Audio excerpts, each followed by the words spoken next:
মেয়েটি একা ট্রেনে করে নানা বাড়ি যাওয়ার উদ্দেশ্যে রওনা হয়। পথে সে লক্ষ্য করল পাশের সিটে বসা এক ছেলের ফোন থেকে খুব পরিচিত একটি কণ্ঠ শোনা যাচ্ছে। ওটা তার নানির কণ্ঠ। মেয়েটি ছেলেটিকে জিজ্ঞেস করে, এটা কণ্ঠ খুব পরিচিত লাগছে। কিন্তু ছেলেটি অদ্ভুত মেয়েটিকে সে কিছুই বলেনি। স্টেশনে পৌঁছানোর পর একটি ভারী লাগেজ হঠাৎ মেয়েটির মাথার ওপর পড়তে যাচ্ছিল। ঠিক তখনই ছেলেটি দ্রুত হাত বাড়িয়ে সেটি থামিয়ে দেয়। তার এই ব্যবহার দেখে মেয়েটি বুঝল ছেলেটি মোটেও খারাপ নয়। নানিকে খুঁজে বের করার জন্য মেয়েটি চুপি চুপি তার পেছন পেছন নেমে যায়। ছেলেটি ভেবে নেয় মেয়েটি বুঝি তাকে পছন্দ করে ফেলেছে।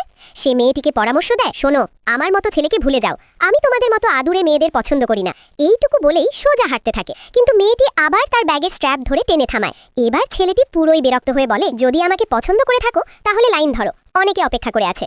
মেয়েটি দ্রুত ইশারা ভঙ্গিতে বোঝায় যে সে তাকে অনুসরণ করছে না, সে নানির বাড়ির ঠিকানা জানতে চায়। মেয়েটি ঠিকানা বের করে দিলে ছেলেটি অবাক হয়ে বলে, এই ঠিকানাটা তো তার নিজের বাড়ির পাশেই। ঠিক তখনই নানির ফোন আসে আর ছেলেটি বলে আজ সে আরেকজনকে নিয়ে আসবে। বাড়ি ফেরার পথে ছেলেটির বন্ধুদের একজন মজা করে বলে, বাইরে বের হয়ে আবার ভাবিকে নিয়ে এলি নাকি? ছেলেটি ব্যাগ তাদের হাতে দিয়ে মেয়েটিকে নিয়ে সোজা নানির বাড়ির দিকে যায়। বাড়িতে গিয়ে নানিকে ডাকতে থাকে, তখন বলে কেউ তার দোকান থেকে ফল চুরি করেছে। রেগে গিয়ে বাইরে আসতেই দেখে এই পরিচিত দুষ্টু ছেলেটি তাকে ফাঁকি দিচ্ছে। ছেলেটি বলে, আপনার নাতনিকে নিয়ে এসেছি। নানি হঠাৎ বহু বছর পরে নিজের নাতনির মুখ দেখে থমকে যান। মেয়েটি মোবাইল বের করে তার আসার কারণ দেখায়। নানির সঙ্গে সঙ্গে তাকে জড়িয়ে ধরে কান্নায় ভেঙে পড়ে।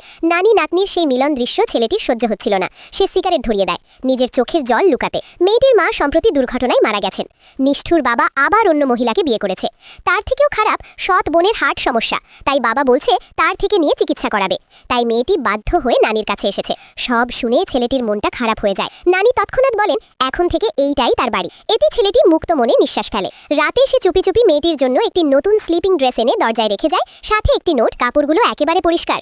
কে দিয়েছে বুঝতে পেরে মেয়েটির বুক ধরফর শুরু হয়, গালও লাল হয়ে ওঠে।